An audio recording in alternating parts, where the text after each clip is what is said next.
Mit navn er Martin. Jeg er afgangselev inden for den danske filmskole i København, Danmark. Jeg skal deltage i årets 13 Candles Challenge sammen med mine 2 klassekammerater, Sune og Heine.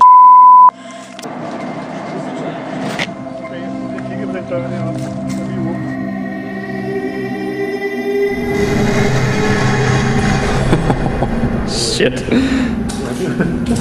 Der må være nogle ritualer herinde eller et eller andet. Wow! Fuck, mand.